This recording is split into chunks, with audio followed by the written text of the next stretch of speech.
பத்திரிகை மற்றும் ஊடக நண்பர்கள் எல்லோருக்கும் என்னுடைய அன்பான வணக்கங்கள். அகத்தியா வேல்ஸ் ஃபிலிம் இன்டர்நேஷனல் லிமிடெடினுடைய மதிப்பின் மிகுந்த தயாரிப்பாளர், எங்களுடைய அன்பு சகோதரரான டாக்டர் ஐஸ்வரி கே கணேஷ் அவர்களுடைய பெருமை மிகுந்த தயாரிப்பாகவும், வைடாங்கில் மீடியா, வேம் இண்டியா, அனிஷ் அர்ஜுன் தேவ் அவருடைய இணை தயாரிப்பிலையும் ஒரு முழு திரைப்படமாக உருவாகி இன்னைக்கு அதனுடைய பத்திரிகையாளர் சந்திப்பில் உங்கள் எல்லாரையும் சந்திக்கிறதுல ரொம்ப ரொம்ப மகிழ்ச்சி. இது ரொம்ப ஒரு மகிழ்ச்சியான, அதே சமயத்தில் ஒரு நிகழ்ச்சியான நேரமும் கூட என்னை பொறுத்த வரைக்கும். ஏன்னா இந்த திரைப்படம் கதையாக உருவாக ஆரம்பித்த அந்த காலகட்டத்திலிருந்து ஒரு பெரிய தேடல் இருந்துகிட்டே இருந்துச்சு. முதல்ல இந்த கதையை எப்படி ஜனரஞ்சகமாக சொல்லணும். அப்படி ஜனரஞ்சகமாக சொல்லணும்னா இதுக்கு ஒரு பெரிய டெக்னிக்கலான, ஒரு தொழில்நுட்ப ரீதியான ஒரு பெரிய சப்போர்ட், ஒரு ஆதரவு தேவைப்பட்டுச்சு. அப்போது கதை எழுதும்போதே இது ஒரு புது வடிவத்தில், இது ஒரு ஹாரர் படமாகவும் இருக்கணும், அதே சமயத்தில் இது ஹாரர்லேருந்து கொஞ்சம் மாறுபட்ட ஒரு ஹாரர் ஃபேண்டசியாகவும் இந்த திரைப்படத்தை எடுத்துகிட்டு போகணும். அப்போ தான் நம்ம சொல்ல வர்ற கண்டென்ட் ரொம்ப சுவாரஸ்யமாக எல்லாராலையும் ரசிக்க முடியும். அப்படிங்கிறதால இது ஒரு ஹாரர் ஃபேண்டசி திரைப்படமாக இதை உருவாக்க ஆரம்பித்தோம். அப்போ ஆரம்பித்த தேடல், அதற்காக பீரியட் போர்ஷனில் ஒரு பெரிய ஒரு காலகட்டத்தை காட்ட வேண்டிய ஒரு கதைக்களமும் ஏற்பட்டுச்சு. ஸோ அந்த கதைக்களத்துக்காக ஏற்பட்ட தேடல், இதெல்லாம் முடித்து ஸ்கிரிப்டாக எழுதினதுக்கப்புறம் இதை தயாரிப்பதற்கு ஒரு மிகப்பெரிய பொருட்செலவு தேவைப்பட்டது. ஒரு பெரிய தயாரிப்பு நிறுவனம் ரொம்ப மனமுவந்து பிஸ்னஸ் எல்லாம் தாண்டி அதை எடை போடாமல் இந்த திரைப்படத்தை கண்டென்ட்டுக்காக செய்ய முன்வந்தால் மட்டும்தான் இந்த திரைப்படம் வெள்ளித்திரைக்கு வரும். அப்படிங்கிற ஒரு சூழ்நிலையில் நிறைய பேர் நாங்கள் அப்ரோச் பண்ணோம். அப்போ இருந்து என் கூட தீபக் என்னோட கூடவே இருக்கார், கேமராமேன், இந்த படத்தோட டிஓபி. ஸோ 2 பேரும் சேர்ந்து நிறைய தேடல்கள். அந்த சமயத்தில் தான் எனக்கு ஜீவா சாருடைய அறிமுகம் கிடைச்சது. ஸோ அவரோட நான் நிறைய படங்கள், பாடல் எழுதுகிற படங்களாகட்டும், அல்லது அவருடைய களத்தில் சந்திப்போம்ல ஒரு சின்ன ஒரு ரோல் பண்ணேன், ஒரு கெஸ்ட் அப்பியரன்ஸு. அப்படி ஆரம்பித்த ஒரு நட்பு பயணத்தில் ஒரு நாள் அந்த நாட் சொன்னேன், இந்த மாதிரி ஒரு கதை இருக்குது சார் அப்படின்னு சொல்லி. அவர் சொன்னார், சார் ஹாரர் நான் பண்ணிட்டேனே சார் அப்படின்னா. இல்லை சார், இது ஹாரர் படம் கிடையாது, ஹாரருங்கிறது நம்ம ஒரு லேபிளாக வச்சுருக்கோம், இதை தாண்டி இதுக்குள்ளே ஒரு கண்டென்ட் இருக்குது சார், இதை கண்டென்ட்டை நம்ம மக்கள்கிட்ட கொண்டு போய் சேர்க்கணும், இதுக்கு நம்ம ஃபேண்டசி ஹாரராக இதை ட்ரீட் பண்ணோம், ஒரு அட்வென்ச்சர் ஹாரராக வேணால் இதை நம்ம எடுத்துகிட்டு போகலாம். அப்படிங்கும்போது அந்த அட்வென்ச்சர் ஹாரர் அப்படிங்கிற விஷயம் ஜீவா சாருக்கு ரொம்ப பிடிச்சிருந்தது. சரி சார், நான் இதை ட்ரை பண்ணுறேன் அப்படின்னு சொன்னார். கண்டிப்பாக எங்கள் அப்பா இந்த படத்தை ப்ரொடியூஸ் பண்ண மாட்டார் அப்படிங்கிறத அப்பவே சொல்லிட்டார். ஏன்னா அது பெரிய பிரம்மாண்டமான விலை, அதிகமான ஒரு பட்ஜெட்டாக இருக்குது அப்படி.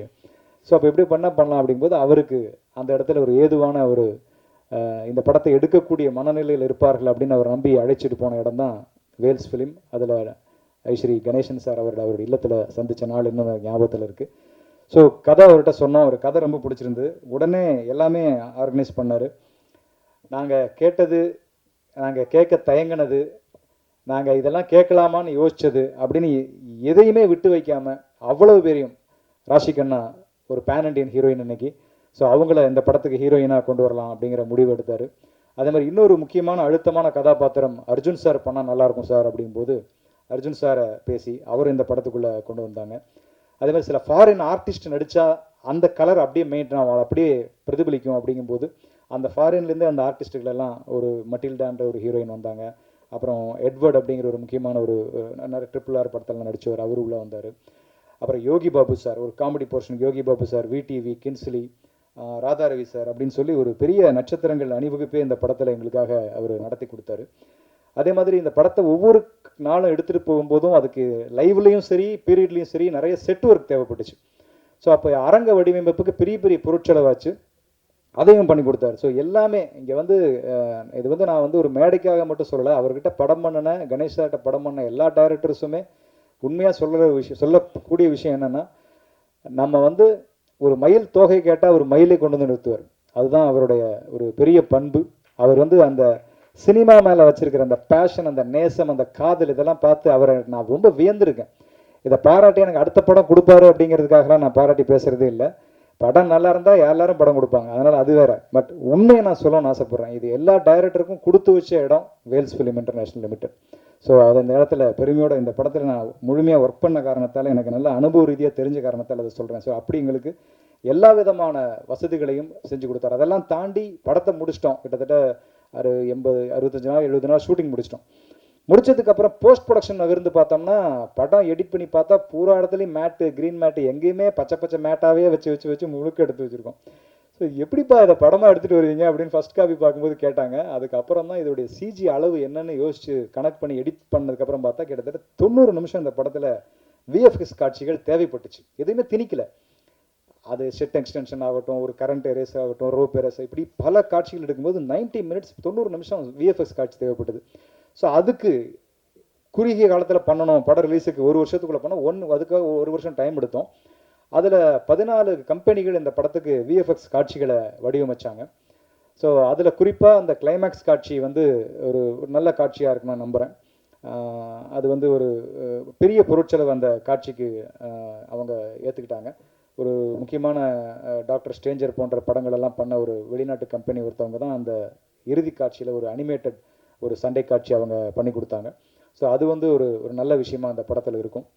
ஸோ இப்படி வந்து இந்த படத்தில் நாங்கள் கேட்ட அனைத்தையும் செய்து கொடுத்து என்னுடைய குருநாதர் பாக்யராஜ் சார் சொல்லுவார், நான் அவர்கிட்ட வந்து அசிஸ்டண்டாக உதவியாளராக இருக்கும்போது சென்னைக்கு வந்த புதுசில் ஒரு டைரக்டர் வந்து ஒரு ஸ்கிரிப்டை எழுதிட்டு படம் முடிச்சு எழுதுனதை எடுத்துட்டோங்கிற திருப்தி அந்த டைரக்டருக்கு வந்துச்சுனாலே அந்த படம் வந்து ஒரு நல்ல படமாக உருவாகும் அப்படின்னு சொல்லி அவர் சொல்லுவார். ஸோ அப்படி இந்த படத்தை எடுத்து முடிச்சுட்டு காப்பியாக பார்க்கும்போது அந்த ஒரு மன நிறைவு ஏற்பட்டுச்சு. அந்த மன நிறைவுக்கு காரணம் நிறைவான ஒரு தயாரிப்பாளர் எங்களுக்கு அமைஞ்சது தான் அப்படிங்கிறது மிக நிதர்சனமான உண்மை. ஸோ அவருக்கு நட்சத்திர எண்ணிக்கையில் நன்றிகள் சொன்னால் கூட இந்த இடத்துல போதாது.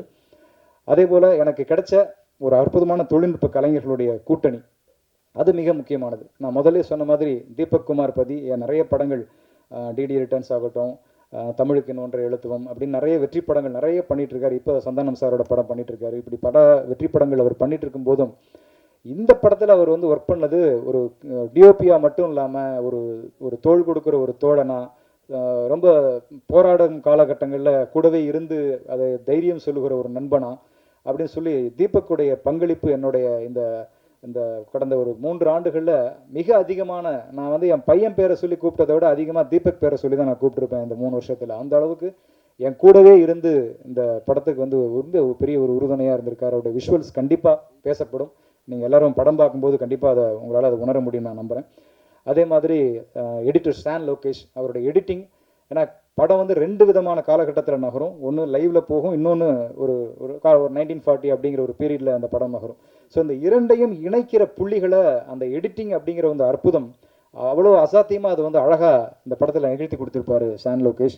ஸோ ரொம்ப அற்புதமான எடிட்டர். ஸோ அந்த எடிட்டருடைய பலம் நீங்கள் ட்ரெய்லர் கட்ஸ்லேயே உங்களுக்கு தெரிஞ்சிருக்கும். ரொம்ப அவ்வளவு சுவாரஸ்யமாக அந்த அந்த அந்த எசன்ஸை கெடாமல் அப்படியே அந்த ட்ரெய்லரில் கொண்டு வந்து காட்டின ஒரு ஜாலம் அந்த எடிட்டிங் ஜாலமாக அமைஞ்சது.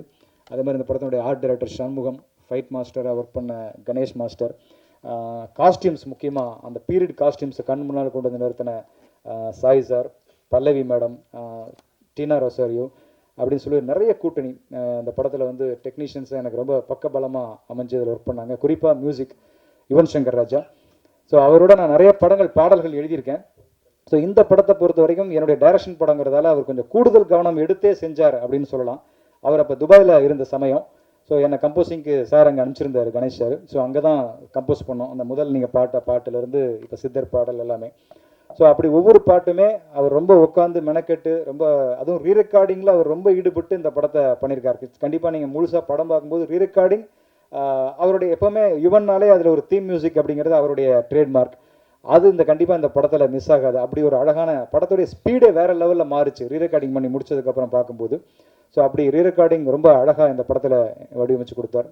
இப்படியாக எல்லா தொழில்நுட்ப கலைஞர்களுடைய பெரிய ஆதரவோட, நல்ல உழைப்போட, நடிகர்களுடைய பெரிய ஒத்துழைப்போட இந்த படம் அகத்தியா எனக்கு முழுமையாக நிறைவடைஞ்சு வெளியாவதற்காக காத்திருக்கிறது. ஸோ இந்த நேரத்தில் இந்த படத்தை பற்றி ஒரு நெருக்கமாக சொல்லிக்கொள்ள நான் விரும்புகிறது, இது முழுக்க ஒரு நல்ல ஒரு ஜனரஞ்சகமான ஒரு 2.25 மணி நேரம் ரொம்ப ஒரு ரிலாக்ஸாக மனம் விட்டு எல்லா குடும்பத்தினரும் வந்து பார்த்து ரசிக்கக்கூடிய வகையில் வடிவமைச்ச ஒரு அழகான ஒரு திரைக்கதையோட, நல்ல தமிழ் வசனங்களோட, பாடல்களோட, அதே சமயத்தில் எல்லாரும் இப்போ விரும்புகிற அந்த ஹாரர் காமெடி, இதை கடந்து ஒரு ஃபேண்டசி எலிமெண்ட் அப்படிங்கிற ஒரு புது விஷயத்தை இந்த படத்துக்குள்ளே கொண்டு வந்திருக்கோம். ஸோ இதெல்லாம் கலவையாக பார்க்கும்போது அனைவருடைய ஜனரஞ்சக ரசனையும் பூர்த்தி செய்யக்கூடிய ஒரு நல்ல படைப்பாக இது இருக்கும் அப்படிங்கிறது என்னுடைய அழுத்தமான ஒரு நம்பிக்கை. நிறைவாக ஒரே ஒரு விஷயம் என்னென்னா, ஒரு இயக்குனராக சொல்லும்போது, இயக்குனராக மட்டுமல்ல, ஒரு படைப்பாளியாக சொல்லும்போது, எந்த ஒரு படைப்புமே மக்களுக்கு வந்து ஏதாவது ஒரு விதத்தில் ஒரு பயன்பாட்டுக்கு இருக்கணும். அதுதான் ஒரு படைப்பின் இலக்கணம் அப்படின்னு நான் நினைக்கிறேன். அந்த படைப்பு வந்து எதுவாக இருக்கலாம். அது ஒரு புல்லா கூட இருக்கலாம், அது ஒரு புல்லாங்குழலாக இருக்கலாம். புல்லாக இருந்தால் அது நடப்பவர் கால்களில் பட வேண்டும். புல்லாங்குழலாக இருந்தால் அதை எடுப்பவர் கைகள் தொட வேண்டும்.